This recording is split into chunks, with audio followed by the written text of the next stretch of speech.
你看看你喜欢哪一个族群，聚焦大概做个3、4支、4、5支，不要超过，不要太多。我们这里只是说你有一些领域可以关注啊，是这样子而已。我们不推荐任何具体的，除了之外。大家好，欢迎收看《女王聊财经》，我是主持人刘宣彤。今天呢，我们请到来宾是我们的总经专家吴家龙老师。上一集呢，他帮我们谈了一下这个泡沫对于台股的影响。那这一集呢，我们要继续请他来延伸这个议题，那就是在这个泡沫环境之下，我们怎么投资台股啊？老师你好。你好，各位观众大家好。欢迎您加入财讯的频道会员，支持最懂投资的财经媒体财讯。我们每周呢都会更新节目，带大家一起追踪全球的政经趋势以及了解产业的状况。同时呢，2024年也是财讯的50周年。不管您是加入频道的会员，还是针对我们的节目留言按赞，都能够支持我们，继续为大家带来精彩的内容。好，老师，我先跟大家做一下总结，就是上一次的那一集呢，您谈到了说，你认为台股这是一个泡沫推动的一个行情，但是一走可能要走20年，而且呢，你喊出了台股3万点不是梦这个口号啊。那我就在想说，到底你这个背后的逻辑是什么？怎么样子让你有这么大的底气？因为之前你曾经讲了2万4就很快就到了，现在你又讲到3万点，那我不晓得您背后这个底气是什么？联系到之前讲过的哈，就是台湾在走20年的上升国运，以至于台股大盘可能在走20年的上升趋势。那么这个背后的经济逻辑，就是我们今天这一集节目的重点。我们要来解释为什么台股有可能会机会很大，就是会超过3万点。我们不要以为2万4就是天花板，为什么呢？因为这个呼应到赖清德总统就职演说中提到的一个概念，叫做创新驱动的经济模式，这个会对台股大盘有重要的意义。赖清德总统的就职演说里面花很多篇幅在谈经济的前景，他提到海洋产业，这是什么我们不知道啊？海洋产业是不是盖更多的潜舰发展海军台湾是海岛，发展海军完全合理好，再来太空产业这里他提到2个东西，就是一个叫无人机，一个叫低轨卫星，次世代的通讯。太空产业会不会包括军事领域的这个中程导弹？会不会包括更精准的反舰或者地对地的这些飞弹的系统的开发？不知道，他只是提到无人机应该还会提高到对付别人无人机来袭的时候，我们是不是有雷射武器？有一次那个新闻媒体在讲，一架军舰上面发射那个雷射，把一架无人机打下来。对，虽然它体积很小，炮弹没办法瞄准，对不对？但是雷射光可以抓住，把它打下来。我说那个影片是骗人的是骗人的。为什么？因为无人机来的时候不是一架，是100架，对，一群。所以你的那个雷射武器必须有办法迅速清理一群无人机，高速连发的雷射枪。雷射武器，这个才是我们要的将来要的这个概念。这里面一暗示着军工产业了等下会透露。我们一定要了解，将来的战争是高科技战争，是一定要百发百中，不但是晶片而且是通讯。对赖清德总统还提到所谓5大信赖产业了当然什么晶片、AI 还有重电、安控，还有那个军工，这些都有。现在我们回顾一下台湾的经济发展，一开始我们的经济模式叫做出口导向，出口导向要转换成创新驱动。这是我们当下的任务，用创新来提高劳动生产力，打造企业的竞争优势。这里我补充一下所有商学院在教育上有一个内容，就是要让他们的学生到企业去工作以后，能帮他们的企业打造可持续的竞争优势。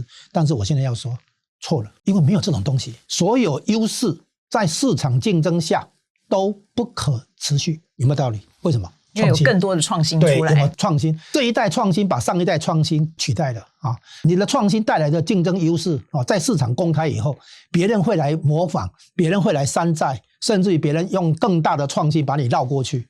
所以呢，任何竞争优势在市场竞争下都不可持续。回到创新的本身，台湾的经济战略思考要让竞争优势不可外移、不可复制，所以我们才要开始追求创新，然后避免被山寨。我们回想一下陈水扁时期的那个双低，为什么最后没做起来？就是记忆体跟面板，因为红色供应链起来，对台湾企业开始形成挤压的效果，所以我们有很多产业政策方向对，但是台股大盘没有帮助到就是很快的被山寨就对了。对对对，所以我们以后要追求的就是避免被外移，避免被复制，避免被山寨。所以呢，创新。我们台湾要从矽岛变成人工智慧岛，变成一个科技岛、创新的岛这我们的方向。创新就是推翻现有的架构，创意、创新、创业创意就是把想法变成蓝图，创新就是把蓝图变成产品，创业就是把产品变成事业三个创心理跟文化的基础是一定要的。尊重多元，尊重差异最后要保护创新的成果，保护私有产权，保护智慧财产权，所以要法治。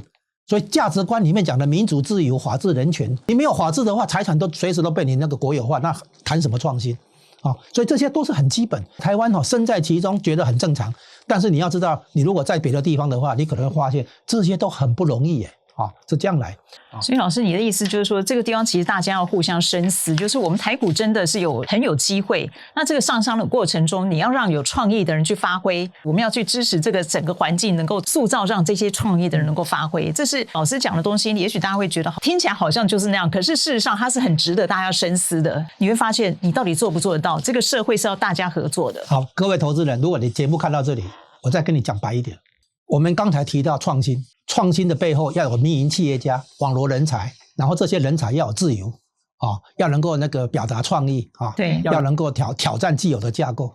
所以你的投资对象是投资技术，还是投资品牌，还是投资企业家？我告诉你，很多人有些人买股票怎么买？因为他信得过这个企业家，所以他旗下的企业买，不用去问太多。比如说你相信张忠谋，买台积电的嘛，你还去计较他的这个什么技术如何，不用他会替你料理一切。你信用王永庆你去买台塑企业，对吧？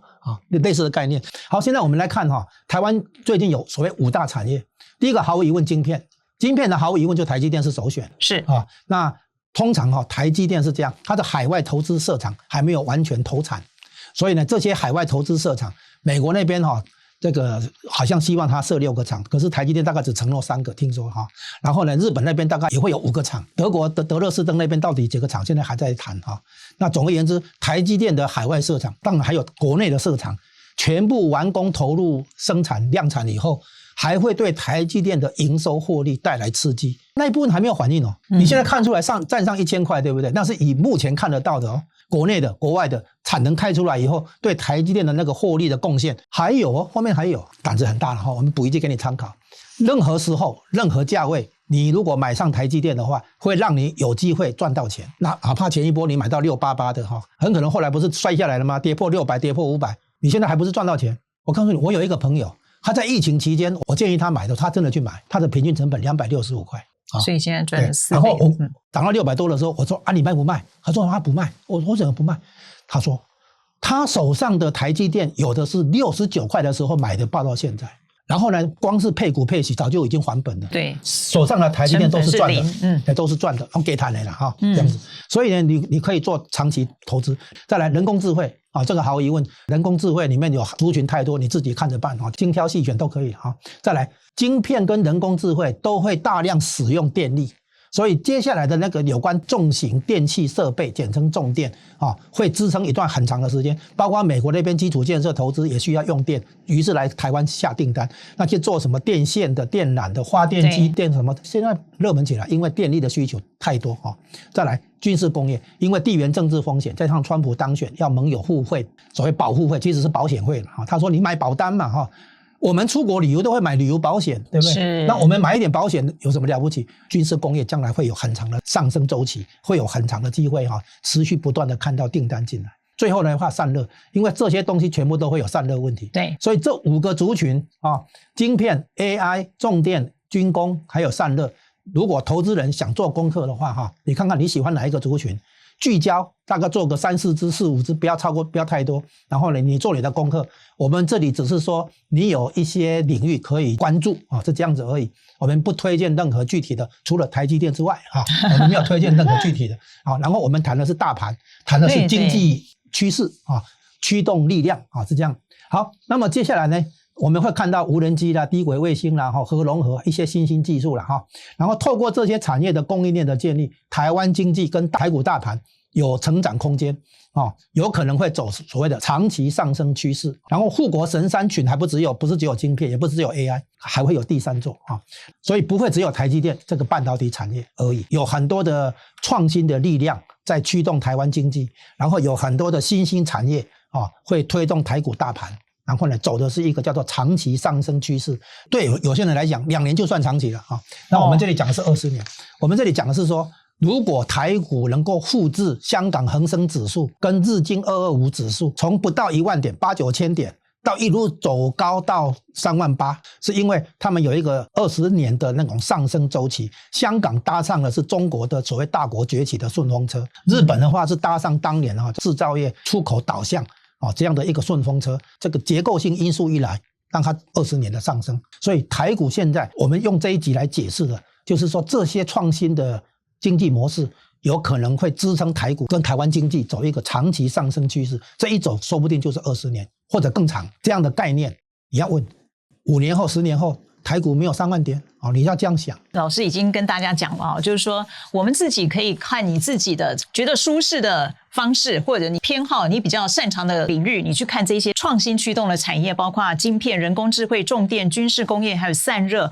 甚至将来的无人机、低轨卫星、核融合这些，你可以就你擅长的领域去挑个3、4档好好的钻研，然后抓住这个长期的趋势那我们今天非常谢谢老师，也感谢大家的收看。如果您支持我们的节目呢，欢迎帮我们按赞、订阅、加分享，也欢迎收看我们财讯其他的影片。我们下次再见，拜拜，拜拜。